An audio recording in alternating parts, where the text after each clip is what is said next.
Hi, and welcome to Business Unusual. I am Liz Whitehead, co-mastermind at Diversity Masterminds, and I'm here with Heather Cox. Hi. And Pamela Isom from ICE Safety Solutions. Hi, Pam. Hi.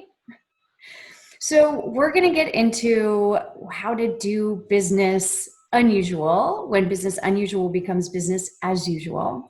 But before we do that, why don't you tell us a little bit about ICE Safety Solutions? Oh, thank you. Yes, so in case of emergency or ICE Safety Solutions, this is our 21st year in business, and we provide safety training, safety equipment, and safety consulting to make sure people don't die. So we do this. I know. Good goal. I know. Everyone's like, so what do you do? I'm like, I make sure people don't die. People don't die. Yeah. And we do it for corporations across the U.S. and global. Awesome. Okay. So you've been in business for a little while. Have any of the other previous crises, we talk sometimes about 9/11 or the 2008 financial crisis. Did you have any preparation from those events, or is anything that you learned then that you took into this current crisis?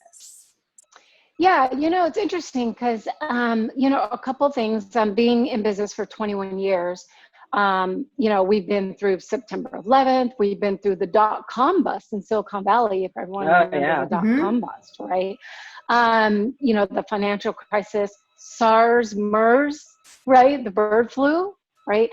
And as a safety company, it is our responsibility with our very large corporations, right? We service companies like Honda, NBA, Golden State Warriors, Oracle, right? Big organizations. And what happens is we are their safety division, making sure like business contingency, right, happens. So what I learned through, for example, the bird flu and SARS and the swine flu is you always have to be ready to have your employees at home for 0 to 3 days, right? So that's what we quickly learned. During the financial crisis, the biggest lesson I learned is I had a line of credit and I didn't draw it down. So what happens is when you have a line of credit and then you have your checking account, if you don't draw it down, if the bank turns off that line of credit, you have no access to cash. And one of the things I learned in the pandemic, as soon as the shelter in place happened, I went to my line of credit and I drained it and moved it into my checking account. Smart. You see that? Yes. Because if that bank were to turn off the line, we would have no access to cash. And it proved incredibly useful that I had that experience in 2008 and I was able to move that cash because I didn't qualify for the payroll protection plan in the first round. So I was literally trying to keep my own company afloat with my own money. Well, you qualified, you just didn't get it for whatever reason. Like, you know what I mean? Like, meaning you didn't get the money, but there was no like, oh, this business, like the qualifications were you need the money. You know what I'm saying? Right. It's just that you had that issue. And I remember you being so mad because you're like, yeah, Ruth Chris, you get the money, but I don't get the money. Right. Yeah, but it's like, what do you do until that second round of funding comes around, right? You have to just use your own capital. Yeah. Well, good. I feel like that's a really good, and it's a really good practical tip for people. Like have that access to cash. We talk a lot about cash, community, and connections. That's what people need in these business unusual times. So you got that access to cash. Yeah, and having a line of credit. Another piece of advice I learned is apply for a business line of credit when you don't need the money. And so, for example, right now, banks are being very generous about helping businesses have access to a line of credit. So this is a good time to apply for a line, right? Because banks are willing to do that. And that way, when the next crisis hits, you have a line. Imagine if I didn't even have a line to draw down. Right. Yeah. Then you scramble and try to get one and hope it works and, everything else. Right. So what else? How else has your company shifted or pivoted during COVID-19? You know, the one thing, and I know everyone's heard this saying before, but your network determines your net worth. And that proved extremely fruitful during COVID-19. As soon as the furlough in place happened, I furloughed everybody, one of the things I had employed is call 90 people in 90 days. But what I decided to do was to call 90 people in 9 days. I just started picking up the phone and asking, are you okay? Are you okay? What's going on? Right? Just started getting on the phone and not asking for anything, just like, are you okay? And it turned out one woman-owned, minority-owned business, she wasn't doing okay. She needed a letter to deem if she was essential. And I helped write her a letter that she is essential because my customers, which are gas utility, deemed me essential. So I wrote her an essential letter and it helped her stay in business. And it turned out she was able to help me import safety masks, N95s, KN95s, gloves. She was able to help me import them from China. Wow. Right. And Liz and I, go ahead. Sorry, Pam. Yeah. Well, Liz and I talk about a lot about being a go-giver. Being a go-giver is like a big thing for Liz and I, right? Because we know that when you are, when you give of yourself, it always comes back to you. And, you don't want to do it for that reason, but it does come back to you.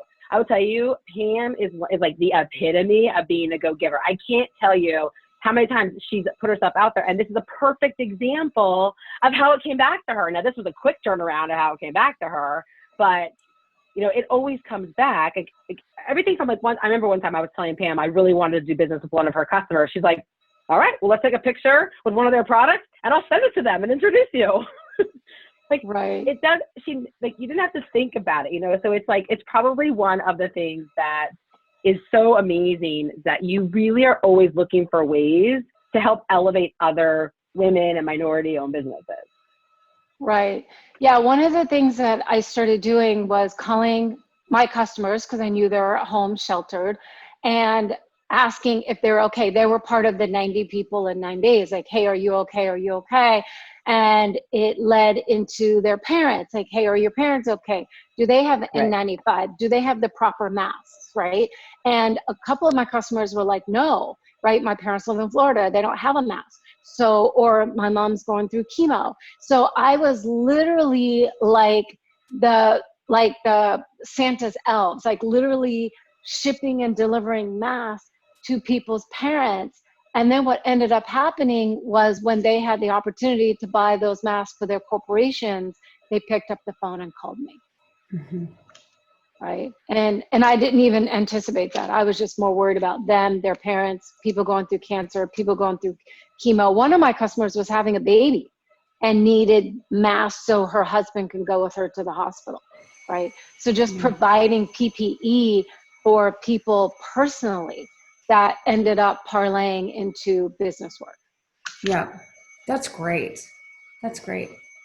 So also while we're at home during the pandemic, there's also a huge reignition of the Black Lives Matter movement. So we talk about that. And what are some things that you and your business did to show solidarity with that movement? It's an interesting question. It was probably one of the most hardest parts of my career, believe it or not, was during Black Lives Matter. Obviously I'm half Black and half Hispanic, but a lot of people don't know as I was adopted. So my adopted parents, my adopted mom's from Japan, and then my adopted dad is from Little Rock, Arkansas. So you can imagine like cultural diversity in my family. And I had to live Black Lives Matter with my dad I can remember being a little kid, like him being pulled over for no reason at all and being brought out of the car and being jammed down to the floor. My twin brother, the same thing. I've watched him, what he had to go through with the police. And then my own husband, walking out of an apartment and being brought to the ground and with mistaken identity. So when it came to Black Lives Matter, there was really no pivot that I had to do, because as Heather knows, I am fully committed to making sure minority-owned companies, right, have an opportunity in business. And I've really dedicated my 20 years in business to advocating for minority business and Black-owned businesses, making sure that we get an opportunity at the table, mentoring, coaching. I help them with their capability statements. I mean, Heather, you know all the stuff that I do. Mm-hmm. And I feel that we've always been dedicated to solidarity to minority and Black-owned businesses. And one of the things that happened after Black Lives Matter or during was I really started standing up to myself, for myself, when I lost an RFP. I actually lost a major RFP and to a company that did staffing. It was PPE. I was providing, I'm a safety company. I do PPE. I live this stuff. And I lost an RFP to a staffing company. And I literally stood up for myself. As a Black woman-owned company was dedicated 20 years of her life to making sure people don't die, I just kept telling procurement, for the first time I said, you are making a mistake. And I said, I'm a Black woman-owned company. This is what I've been doing for 20 years. And I said, I know safety. And he said, I'm sorry, the decision's been made. Next morning, he gives me a call. He goes, I kept thinking about you last night in my bed. And I had to tell my wife, I kept thinking about you. And he said, it kept ringing in my ear. You kept saying, I know safety. I know safety. And then that's when he said, it dawned on me, here's a Black woman who knows safety. What am I doing? And they gave the other supplier 1 hour to kind of, do what they needed to do. And they didn't deliver what they needed. And then they then awarded the contract to us. Woo woo! That's awesome. Wow. I love that story, by the way. Right. Yeah. See, Pam has so many good stories. You'll hear, if anyone's ever heard me speak, so many times I'm like, and Pam did this. And they're probably like, who's this Pam groupie?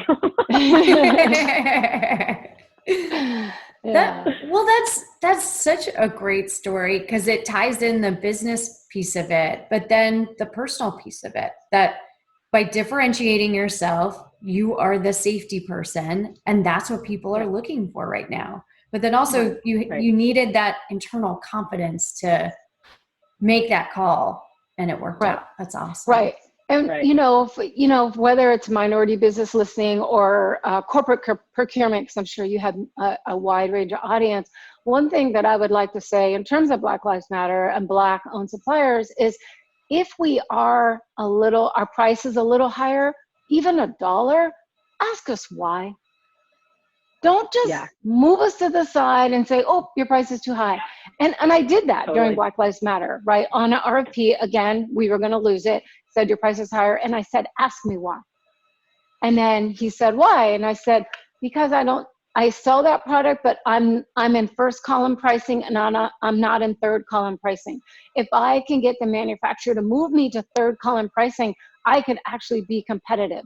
Will you get on a conference call with me and the manufacturer, so the manufacturer knows how many units I'm going to move in order to warrant me into the best pricing from the manufacturer? And the customer or the candidate did do that. We were on the phone.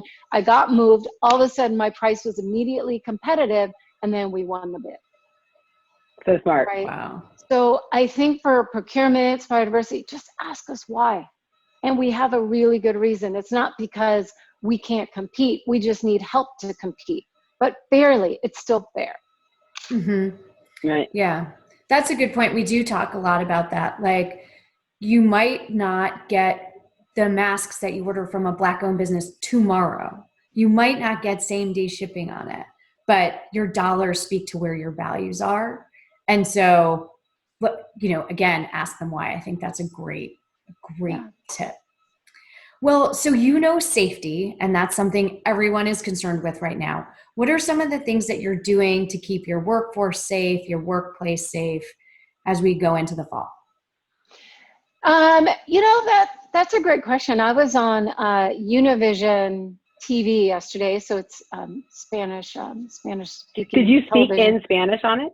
I did. I spoke. Wow, There look was at a you. couple words were a little bit difficult, but yeah, the moderator helped me. So I was really saying, but the one thing that what I could say is there is a lot of politics going on, and but what at the end of the day, our life is a concentric circle. Things start in the middle and then they ripple all the way out.